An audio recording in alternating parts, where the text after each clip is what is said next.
Nothing, Arnold? Huh? Nothing? He's right here. Here.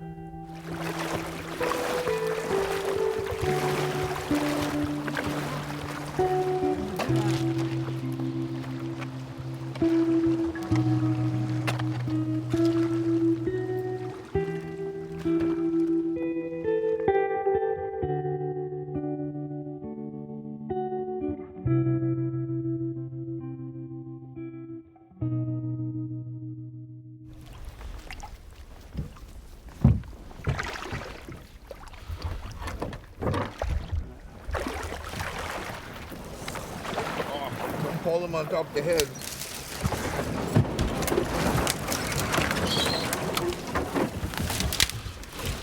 Don't lose my knife, please.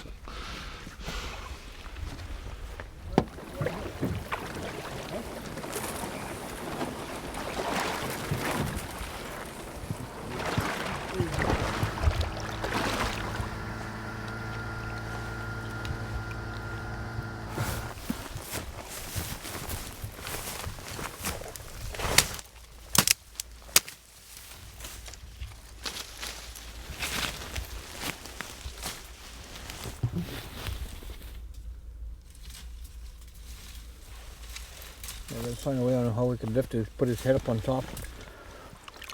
Okay. Oh, cool. Need some people here to help pull. Huh?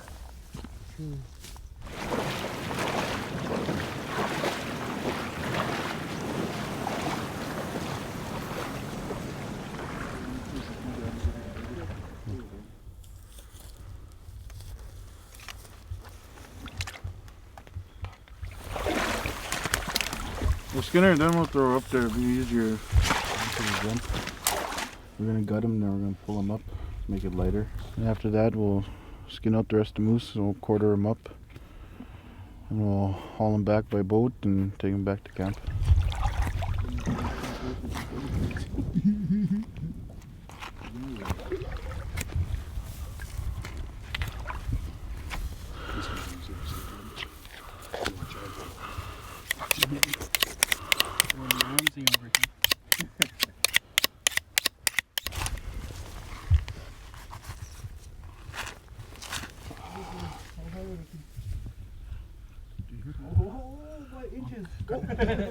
Oh jeez. Oh, jeez! I'll let you take over, that's what happens.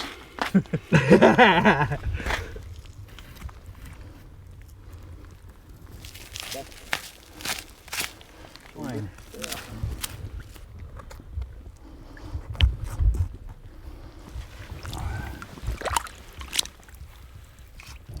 Leg. They're stripped down naked and crawl in there. Let me get the rest of it after. Kidney right here. We'll grab it after. Right here, stomach fat. Smoke it. Throw it in the oven with your dry meat. Tastes good.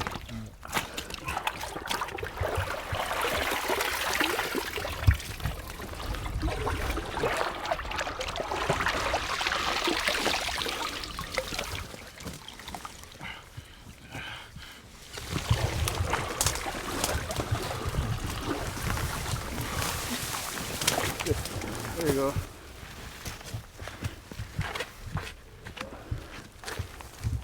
Cut off his beard and hang One of his ears too, hang it up. Yeah. Next time we go hunting, moose won't hear you. Tongue. It's good stuff. Put those three. And some moose meat. Yeah. Almost. Oh, got him! Straight in here. Straight here. Good guy.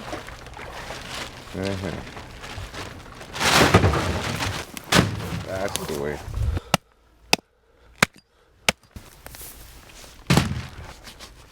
Whew. That's the strip line. Hey, we're not finished yet. Let's get out of here. I'm hanging up left-sided ear. for our next kill. So when we do come up upon a moose, so the moose cannot hear us. Here we go.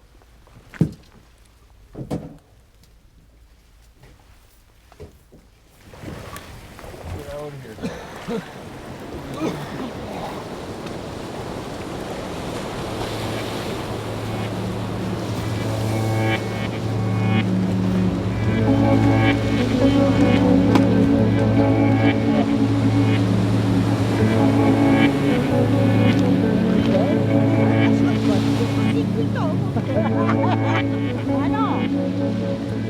Go closer.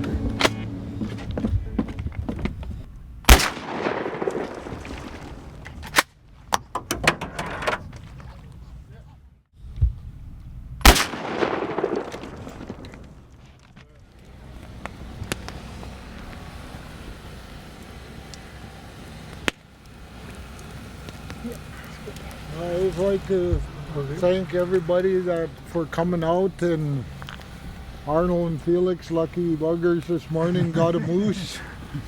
But that's what we're here for, and we got 6 more days to go, and hopefully we get a couple more moose and lots of ducks, and that way we could bring back a lot of meat to the community and share with everybody.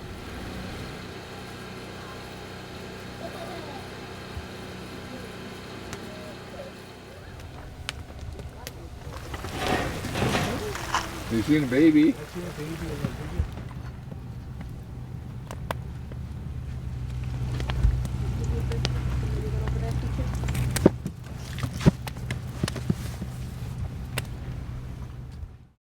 When we're all sleeping, all of a sudden we heard a bear back here.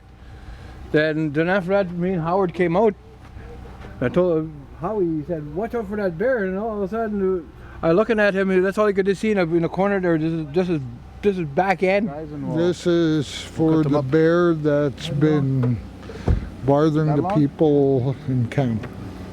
And now that we got meat, guarantee that bear can smell the blood, because they could smell blood, 2 drops of blood for at least 2 kilometers. And this tie here is called a choke lock. So when the bear gets caught, he'll automatically choke himself. He won't suffer, he'll die within a minute.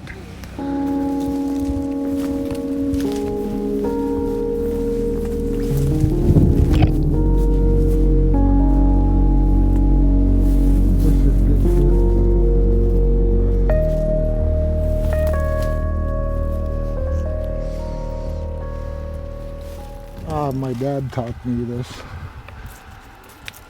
which my grandfather Felix taught my dad basically how to trap and hunt. And the trap line I hold now was my grandfather Felix's trap line, which when my grandfather passed on, my dad took over the line. And when my dad took over, my mother took back the line, and that's when my mother passed on, I took over the line. So this trap line that we've always used for generations, yeah, this is where he came through to the tent, and he came through here again last night. But a bear usually drags his feet as he walks. So he'll kick the bottom first as his head comes through. It'll break the grass and the snare will fall on him. And that's when it'll land around his neck, and when he pulls, should choke him instantly.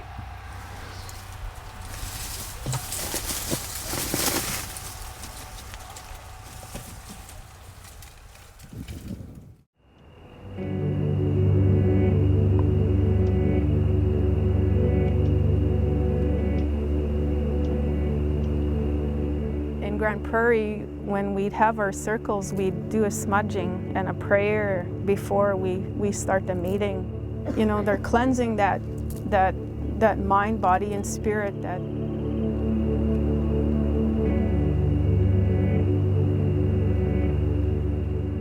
When you look at how much tobacco this bowl would take, and somebody asks you, well, how much tobacco do I offer? Right? I will tell them enough to fit in my pipe bowl. That's why I wanted you to make tobacco ties as well. You can use that to make offerings to elders if you want to pass that on to someone.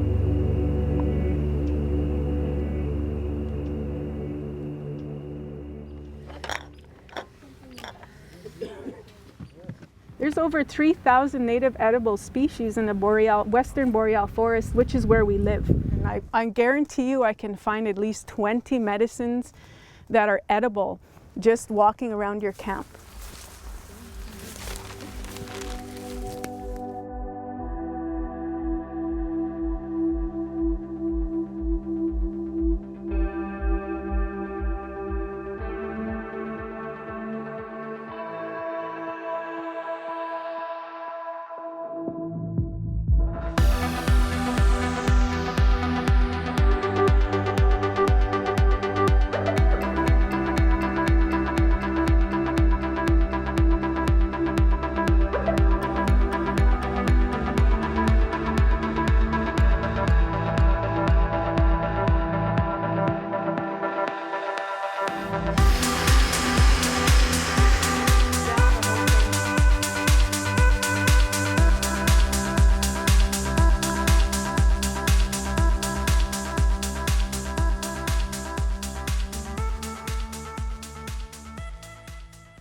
Is there a trail down this way, or just make our own trail if we want, but yeah. we're investigating. Yeah.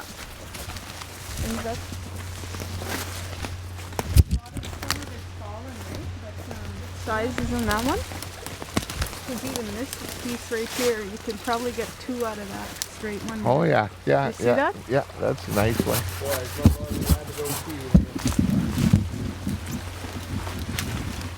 Just clean it a little bit, just to get all the branches off. Yeah.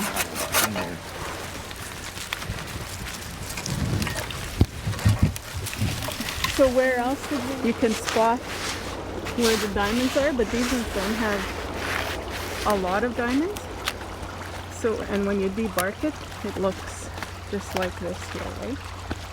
But we're looking for something a little smaller. And you want as many diamonds as possible on the tree to make it look more authentic. So you see the fungus that grows on here too? Yeah, the Chinese like this. They go crazy over chaga fungus. They like this medicine.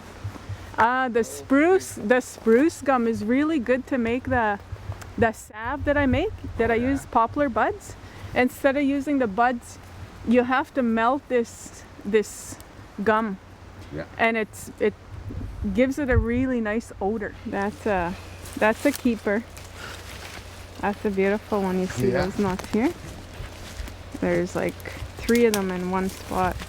That's what you want. We found some old diamond willow that now we're going to carve, make walking sticks. We found our patch of gold.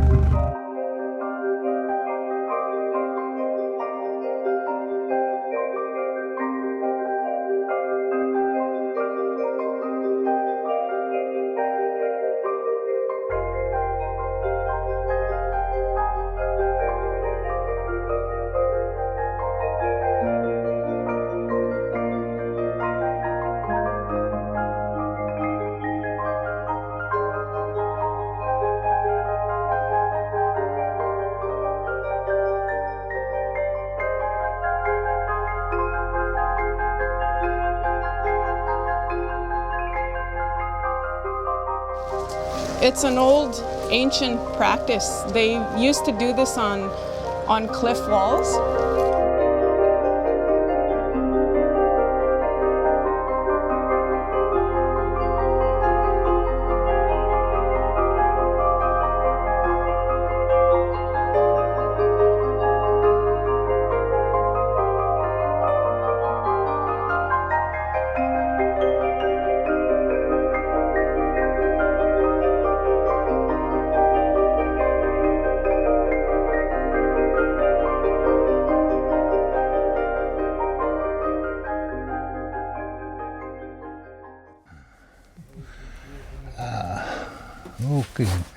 ka kukutskmuk.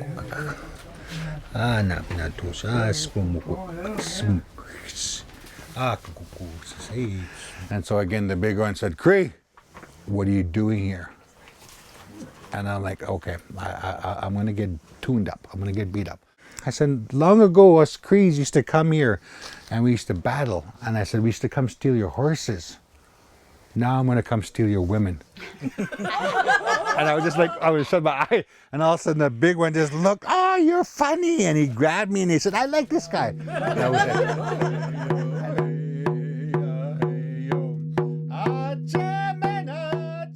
Tansa. My Indian name is Pita Spurani.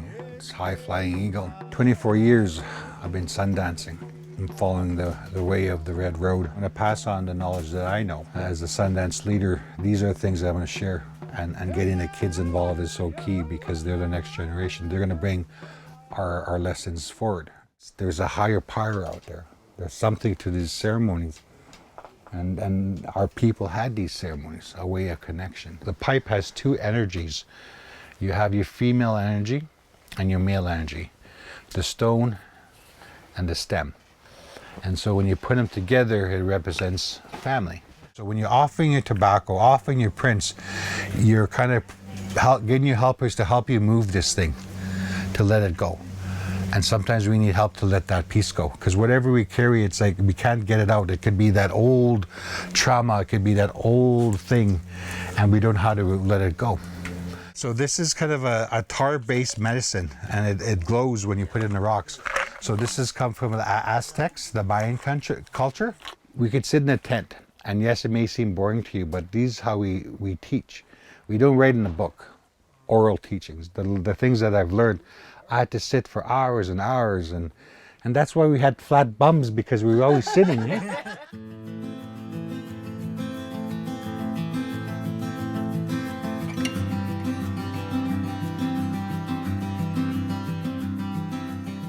You know, this trip helps with staying connected to your tradition, the way our elders grew up, and the way that we do things, used to do things, and getting away from the technology, getting away from, you know, the cities and stuff. Bringing back our knowledge, our tradition.